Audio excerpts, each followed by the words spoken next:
Hello, this is FitzFlicks. This is my review of Kingdom of the Planet of the Apes. This is the next film on this channel that is in the order of when I've seen all these films in the order of when I've seen them this year, and this is the next film. So I'll get started with the review. I'm going to start off by saying that the CGI was very good. It looked as if that the human, and I know you can say this about a bunch of CGI films like Avatar and whatever, but like the apes and the humans, when they're just talking, it looks like they're in the same frame. Like, it doesn't look like they were just added in.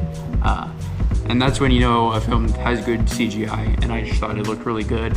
Also the scenery, and what a great looking film. I think all of the Planet of the Apes film looked great. Yeah, this one looks really good. Really impressed by that CGI. I thought that the cold open with Caesar's funeral was really great. I thought that it was really nice to just get to see these characters one last time, especially in theaters, because I only watched these films the trilogy like a week before I saw this film. And so it was just cool to see characters like Maurice and Rocket on the big screen. So I really liked that. Another thing was I thought that Noah was a good protagonist and very different from Caesar. And what I mean by that was, while Caesar had a bit of everything, which made him a great leader, I think Noah will have a bit of trouble, which makes it more interesting because we need a different story. And I think they're going to do that well, because in this film he doesn't have the strength that Caesar did have. He only has the smarts, and I think that I really liked how he was never able to beat his opponents, but he was always able to outmaneuver and outthink his opponents, and I really liked that because it just gave a different flavor to this franchise. And yeah, I thought he was really good as protagonist. I'm hoping that he'll be able to live up to Caesar's legacy. I thought that Proximus Caesar was really good in the way that he was like menacing but also very charming. These are like villains that I think of, like Lalo Salamanca, where he's so like scary, but also just very, I don't know, they got a way about them that's like, I want to be their friend, but also this guy is scary, like I would not want to mess with this guy.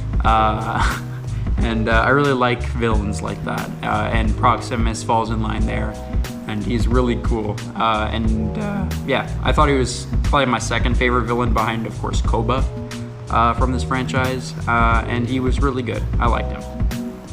Bit disappointed that his character ended so fast, but I really liked the way he did it. Like, his ending was good. It was just that, you know, I think he was a good enough villain to be in multiple films, like at least to the second one. So I was a bit upset that he wasn't going to be continuing after this film. But I think he had a cool ending to his character. Yeah. Another scene stealer for me was Rocco. I don't know if it's Rocca or Rocco, something like that. I thought he was hilarious, and just like carried the screen every time he was on. He had very funny one-liners, and he also shared a very different understanding of Caesar from a lot of other characters that we saw on screen. And what I mean by that is, I guess in the this film does take place like 200 years after the first three, so it makes sense why he sees it differently. But while he sees it differently, he still knows enough to the point where he can see that Proximus Caesar's way is wrong. Like, everything he says, that's bullshit. That is not what's going on here. And I like that. I like that there was someone there that was able to inform the main character enough about Caesar, whilst there were still a few things that's like, that's pretty funny, because Caesar did not do that. So yeah, I just like that. and I'll go back to the Proxima Caesar thing, because there was one thing I forgot to say, was that I thought that this is a little bit of a negative, that I thought that like everyone's saying that Proxima Caesar is just twisting the words of Caesar, which he kind of is doing, but also like it's to the point where he's so like different from Caesar that he's not like Caesar at all, which I kind of don't like. Like, I would have liked more that he would have been like at least 50% like Caesar, and he's not like Caesar at all. Like, nothing about his character is like Caesar. He's completely like, he's like hearing everything about Caesar and then is just all going through the other ear, and then just making it his own. And I thought that could have been handled a bit better, where at least you would have had like a few similarities to Caesar, while still seeing, okay, this guy is batshit crazy.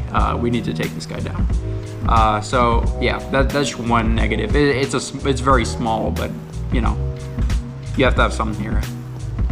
Another disappointing thing was Rocco's ending was very disappointing, and that this was another character, whereas like Maurice, I would have liked to see him throughout the whole franchise. Like, maybe they will bring him back, but I feel like as though if they would have brought him back, it would have been at the end of this film or an after credit scene, instead of not showing him at a mall. Like, if they just decide, okay, Rocco's coming back or whatever, it'll be at the beginning of the next film. Like, I don't know, that's a bit weird to me. But yeah, I thought that was a disappointing death, but I also really liked Rocco, so he was really good in this film. It was disappointing the route they took that character. Another thing was, another small negative, is that the female human was very bland. She didn't have much to do, much to say. I understand why she didn't have much to say, but also like she was betraying Noah. She was my like least favorite character of the film. Like, always, like, it's usually the human is my least favorite character. I think the apes are easily like what solos the film. I don't think that the humans are cool enough, but the apes really like are the standouts for these films, and same goes here. I don't think she was that interesting at all, but she's probably important, and I'm excited to see where her character goes in the second film. So yeah. Ending this off, I don't think this film is as good as the original trilogy. Well, not the original trilogy, but the trilogy directed by Matt Reeves, from the past, from 2011 to 2017.